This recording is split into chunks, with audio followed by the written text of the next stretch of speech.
Hey everybody, it's John with GFA, and now we're going to look at defensive actions. And the more common defensive action is a parry, followed by the immediate riposte. A parry is an action on the blade that displaces the point away from intended target area, with the immediate offensive action after the parry being the riposte. We categorize parries in 4 different formats with certain rules that need to be observed when you're parrying the blade.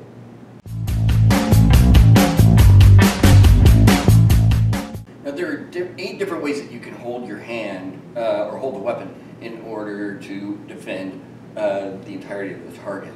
Okay, these are parry lines or lines. Okay, the first one is the first position called prime or parry 1. He's holding the weapon up like this. Historically, this was used as a defensive gesture, because when you first started sword fighting, you're taking your weapon out of a sheath, so you are defending your flank here from a cut. Next would be 2, then 3.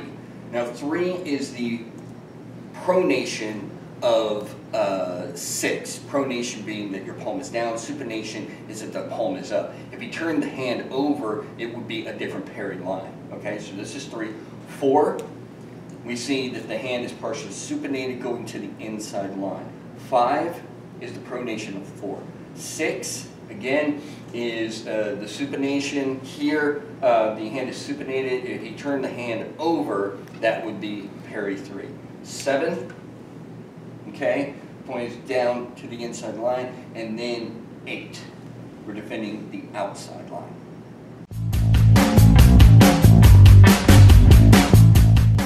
Now I know we went over high, low, inside, and outside lines in attacks, but just to go over it one more time. On guard, remember everything above the bell guard is high line, below the bell guard is low line. On this side of the blade is outside line, on this side of the blade is inside line. So if I'm over here, Houston is going to drop his point down into defend the low outside line. This is the 8 position. All right, now let's talk about the 4 types of parries. We're looking at circular, semicircular, lateral, and diagonal. On this first one, the circle 6, which is the more common of the parries, the semicircular and the circular parries, I would attack Houston into the high inside line. He is going to disengage my blade, capturing the weapon with 2 points of contact, and then extending his arm with opposition to hit me. Ready? So I attack. He disengages, stops, and then hits. Okay? Ready? Again. And then boom, one more time. Boom. Boom. Next would be lateral. This is where he just basically moves the weapon across his body. Still, I'm threatening him. He's going to step back. He's going to parry the blade and make the riposte. Here, he chose to parry 5. One more time. Boom. And then finish. Right? Next is going to be semicircular parry, and this is going to be 8 in this case. So I'm going to attack him underneath the hand. He's going to step back, parry 8, and then make the riposte. One more time, and good. Now you'll notice by positioning, I was picking off for the wrist. Okay, if I was attacking here, right, there's really no reason why his default should be to parry 8. He should try to go for the counter-offensive action first, the counterattack, and then parry the blade, okay? If the point is close enough to the target. So in this case, and it's a little bit off topic, I go to attack him to the wrist. He parries 8, makes the post, right? I extend my arm and go for the leg.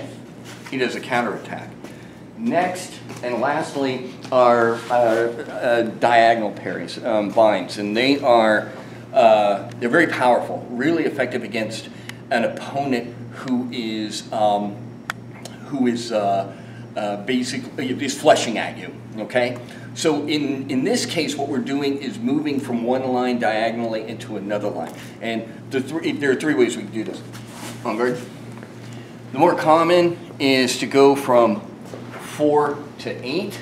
Ready? So take the 4, drop down to 8, and then hit, okay?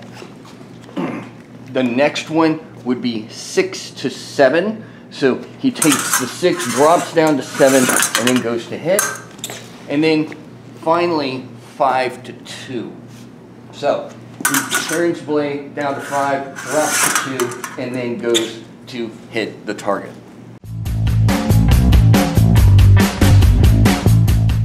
Now let's talk about some rules that should be observed when you are executing a parry. One, the parry has to facilitate the riposte. It should be that if you go to parry the blade, you're not over-exaggerating the parry, you're not pushing the weapon down and then having to travel over to hit your target. It takes too much time, too many moving parts. Your opponent can easily disengage the weapon and then hit you, right? 2 points of contact, strong on weak. Come on over here, Houston. What I'm looking at here is if, especially we're parrying the blade with opposition, if he has my point here and here, he has 2 points of contact, the forward of his weapon and the strong of his weapon on the bell guard. I'm pushing as hard as I can and I can't move his weapon out of the way. That means he's going to have leverage on my weapon. Next, it has to be one continuous motion, right? If I'm going to parry the blade, I don't want to parry, hold on to it, and extend the arm to hit. I want to make sure that if I am attacking my opponent, or if I'm being attacked by my opponent, and he goes to extend to hit me, I'm taking the blade here and then extending it out. Okay, not here, stop, and then extend the arm. A very important element of a parry rule to observe is that the point has to completely be deflected from target. You don't want your opponent to hit you with a remise, the continuation of the attack after the parry. And that could very well happen if your parry is ineffective or it doesn't completely displace the tip.